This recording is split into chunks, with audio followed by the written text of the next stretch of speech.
And we're talking about phenomenological things in The Assassin.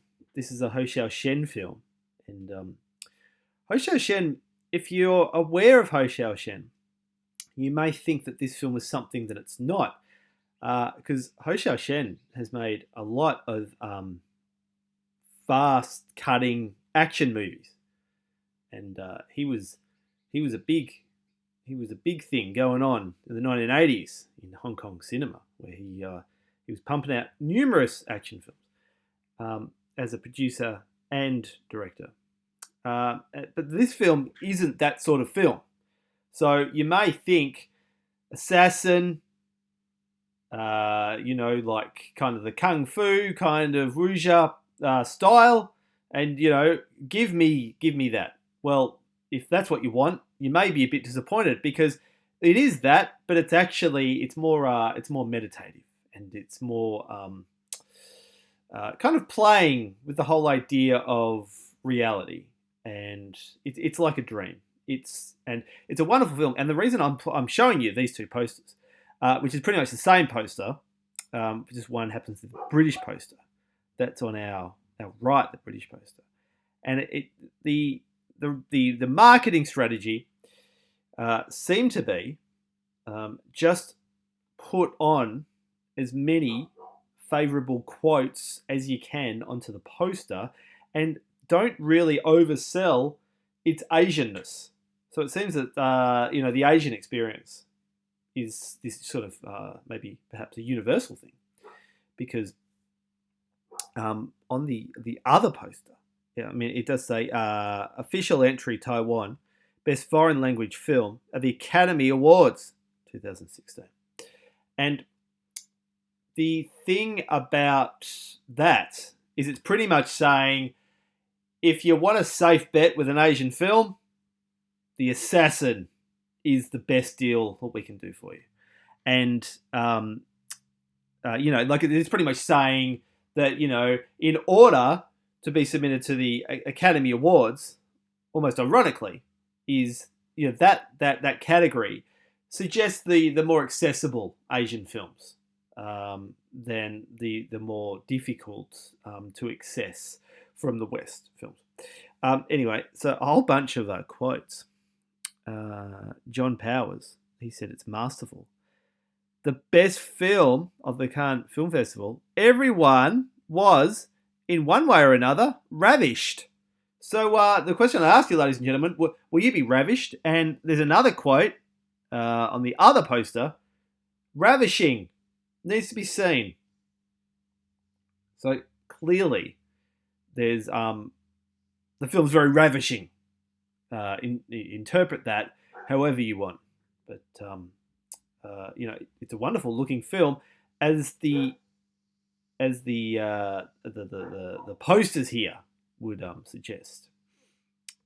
Let's move on, shall we? So there's two readings for this week.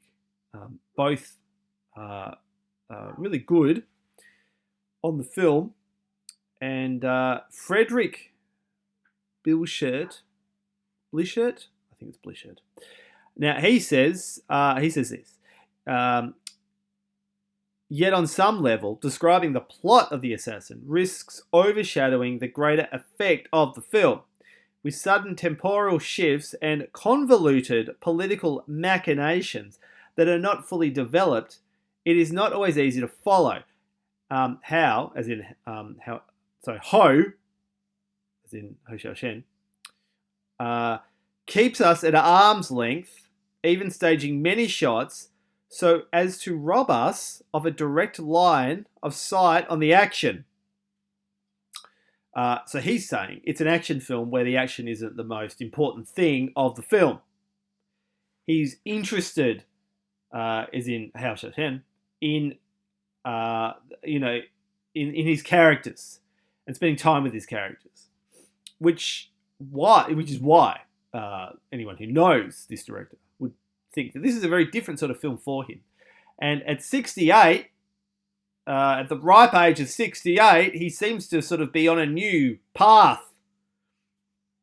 Now, that quote by Freddie Boy sort of got me thinking about Peter Pugsley and his terrific article, which is, I think, my favourite article in the course. What's your favourite article in the course? Now, Pugsley says, what then are the requirements for the construction of an aesthetic of Asianness? The most obvious of these when dealing with film would be the direct elements of the cinematic experience. What cinematic experience are we given from this film? Right. So the thing about this film is it's a film, it's a piece of cinema, and it's trying to make a piece of cinema. And it's saying that this film has to be seen on the big screen. It has to be seen within the context of watching a kind of a meditative film. Now, I know I'm setting this up, and you're probably thinking, Steve, this film sounds dog boring. If dogs are boring, which I would even question whether dogs are boring. I don't think dogs are boring. That's a different lecture. But it's not boring, because it's like it lets you into this world, and it's just so can I say ravishing that it's you don't want to leave the world. And the thing is, I mean, the film only goes for 100 minutes, but you'll be exhausted after watching this film on the big screen, because it's just so it's so rich with things going on. Anyway, what's the cinematic experience that we're given for this film? How are you experiencing its cinema, and what sort of cinema is it giving you? Another quote by Pete Pugsley. When speaking of the mechanical reproduction of an image, whether in a photographic or cinematic context, the extent to which the reproduction corresponds with the individual's interpretation of reality is paramount. So the thing about this film is it's a historical film, it's historically set, it's kind of based on real things and real people, but it's not based on real things and real people. There is an authenticity going on, but it's a very artificial, meditative, dreamy kind of world and kind of space and place. But there's a realness to that, and it's rooted in a realness. And think about, like, say, your Kurosawa, where on one level the film feels very artificial. Well, not artificial, but it feels like a manufactured construction of the past. Yet at the same time, it creates its own set of rules for how this reality works. And he plays with that, and it plays on that. Which is why I guess George Lucas was so inspired by, influenced by, someone like Kurosawa. Now, this film follows that idea, that there is something authentic about the world that we're seeing, even though the film doesn't feel like an authenticity that we're aware of. So nostalgia, the film is kind of nostalgic. It feels like a time that we want to go to, but the time that it never actually existed, or not in the way that it's being represented on the screen. Quote 3, one of the key elements in creating an Asian aesthetic is the use of traditional colours itself, a contentious choice, because the traditions of numerous cultures in Asia vary so widely. For the West, though, a predominance of red and gold signifies Asia and perhaps Chinese decadence in particular. Ladies and gentlemen, the question I ask you, what colours are prominent? And I think, the opening poster that I showed you at the start would suggest we got a lot of red going on and a bit of yellow in this film. What's interesting about the film is it plays between black and white footage and colour footage. And when it's black and white, when it's black and white, it looks tremendous. But when it goes into colour, it really asks you to concentrate on the colour more so, because it sort of strips you off the colour. But think about what sequences are in black and white, what sequences are in colour. And another film which comes to mind, which I shouldn't dare to make this comparison, but I'll make it anyway. What the heck? is Quentin Tarantino's Kill Bill, which I don't think is a very good movie. I think it's extremely one-dimensional. And I think Quentin Tarantino is extremely one-dimensional. But it's an interesting film in that he's trying so hard to make an Asian film, and he plays around with colour and black and white. And, you know, there are a number of Asian films that play around with colour and black and white. So this film isn't the first to do it, but it does it in a really, really kind of wonderful and cinematic way. And, you know, I keep using the word cinematic because I'm imploring you all to come and watch this film on the big screen. If you haven't watched this film on the big screen, you haven't watched the film. The film needs to be seen on a loud, beautiful, big screen. Movement art. What the heck is movement art? The sparse dialogue and narrative confusion are not as alienating as they might seem. With little to communicate orally, that means the actors aren't really saying much in the film. The actors showcase their talents in other ways. The actors had to practice how to draw out the emotional nuances in their performances with their bodies and faces because they couldn't rely on the dialogue, says Hao or Ho, depending on how you pronounce Hsiao-hsien. Now, this is getting us to Stephen Teo. Back to Stephen Teo. Come full circle to Stephen Teo. Because he bangs on a lot about faces in Asian films. And that, a characteristic of Asian cinema is the way that faces are used. And faces are used in a particular way, where the camera really just holds on the faces. And so much description of actually what's going on in the head of the characters is actually seen through the faces. And here is a film which is about that. It's actually about showing your faces. And even the director is saying that. I don't know if the director has read Stephen Teo's wonderful The Asian Experience. But why wouldn't he read that? Next, it can be said then that the body in Asian genres exerts an immediate phenomenological impact on reception. That's how we, receive the film when we're watching it. Aaron Anderson has provided a useful account of such a phenomenological experience in his analysis of the Asian martial arts film. He described the martial arts genre as a movement art, which implies a phenomenological or bodily involvement in reception. The movement of martial arts is characterized as choreographed dance. Question: how would you describe the movement of the bodies in the action sequences? So, I think movement art is an interesting way of thinking of the action sequences and, this choreographed dance. Because the film, like, Ang Lee's terrific Crouching Tiger, Hidden Dragon, it's really about the dance and watching the action as dance. And it's really, it's like ballet. It's beautiful and, it's feminine in that, you've got in those films, the central characters are female, which is really interesting. And again, Kill Bill, right? So what Kill Bill does is it puts Uma Thurman in the central role, but it kind of, she's very tough and rough, and she kind of plays with the rough and tough men in that film.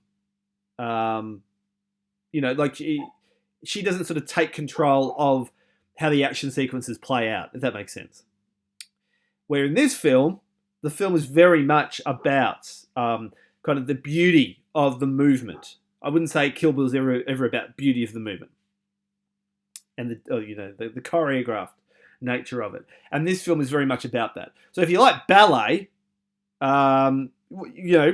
this film, you should like this film because, it's all about the movement. So movement art, what is movement art? And how does this film define movement art? Find me an example in this film of movement art. Well, it's not hard because it's all over the film.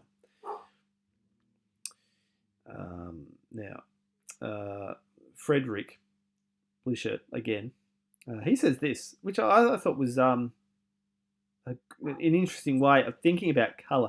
The colours are all the more dramatic when compared to the opening scene, shot entirely in black and white. For Jordan Cronk, this introduction efficiently outlines the narrative's deceptively simple dramatic impetus. But it does more than this. Rather than reveal the simplicity of the plot, even though I would never really say the plot's like simplistic. Anyway, get back to the point. The shift from black and white to lush, sumptuous colour reveals the complexity of many of the assassins' thematic foci. It introduces the notion of contrast that underpins much of the film and is subverted at every turn. Hal presents us with many binaries. Honour, corruption, love, hate, guilt, innocence, enemy, ally. But he does this to consistently stray into the messy middle ground where allegiances are tested, promises are broken, and where a straightforward assassination is complicated by a shared past. Binaries, ladies and gentlemen. Another Asian film that talks about binaries. Or another Asian article that talks about binaries. Where are the binaries in the film and how are the binaries set up in the film? And the binaries are actually set up in the opening, which you kind of play out across the film. Okay. Andrew Carey, who's the other reading for this week, he talks about kind of setting and a lot about the setting and the very nature of the setting. And he says the assassin is not defined by the whooshing of its blades through air, but by the breath of a light breeze which is felt in the gentle movements of its endless natural imagery. The result is a film that is more interested in the beauty of leaves in a gentle breeze and the beauty of Shu's face than the thrill of an action-filled set piece or escalating tension of a sword fight. The assassin is not defined by the whooshing of its blades through air, but the breath of a light breeze, which is felt in the gentle movements of its endless natural imagery. The point is, folks, that this isn't an action film where it's bang, bang, bang, cut, cut, cut, action, doesn't mean anything, everything just keeps moving on, which has sort of become, that seems to be where we're at with the current action genre. This film isn't like that. It's about, just the moment and being in the moment, which is just why it's so good. Now we need to ask what the film is. What's its genre? The Assassin is not exactly a wuxia style film. Hao's way of working doesn't involve recycling and or paying homage to the martial arts movies. Now, when we're talking about wuxia style, we're talking, you kind of get kung fu, old school, Crouching Tiger, Hidden Dragon. Now, another thing, he has taken the bare bones of an ancient tale of historical figures, deeply researched its setting, and sought to make a kind of historical realism. Well, what is historical realism? How can history be realistic? Or realism be historical? And what does that even mean? So have a think about that and have a think about how there are examples from the film which, define that. Now, the Asian experience. There's two quotes here, which are a bit different, but one is, there's one final consideration in the creation of an Asian aesthetic is the use of pace and the representation of speed and time in contemporary films. Jonathan Romney's opening up of the debate into slow cinema in a Sight and Sound article in 2010 pondered the demand among cinephiles for films that are slow, poetic, contemplative cinema that downplays events in favour of mood, evocativeness, and an intensified temporality.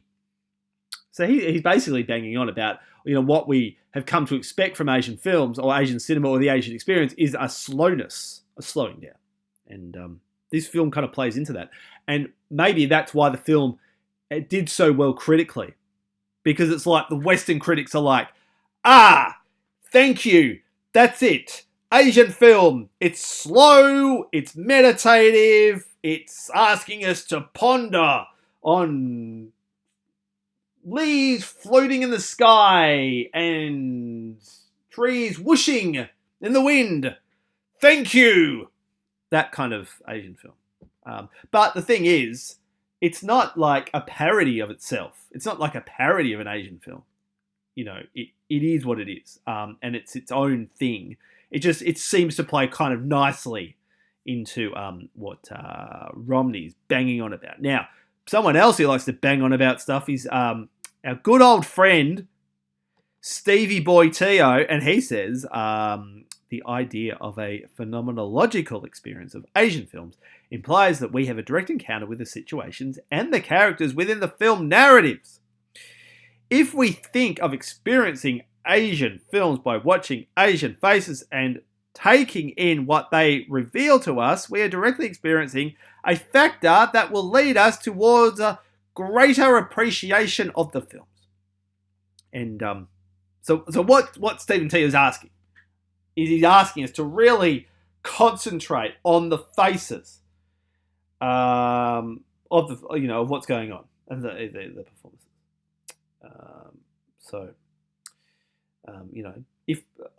If we think of experiencing Asian films by watching Asian faces and taking in what they reveal to us, think about that in regard to this film. And so the reason I've got these two quotes together is one's about the slowness of the film, or slowness of the whole idea of the Asian experience. And Stephen Teo's saying, by slowing the film down, you can actually concentrate on things like faces and what's actually going on with the faces. Goes to some final questions. Just the pace of the film in regard to what I was just talking about. What is the pace of the film? The sounds of the music is so important to the film, which both of the articles for this week talk about.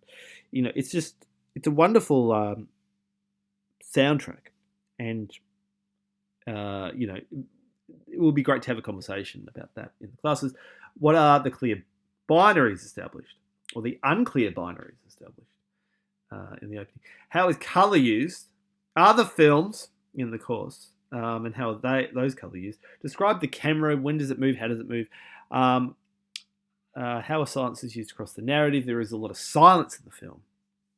It's great, and a lot of sound of wind in the film, which I like a lot.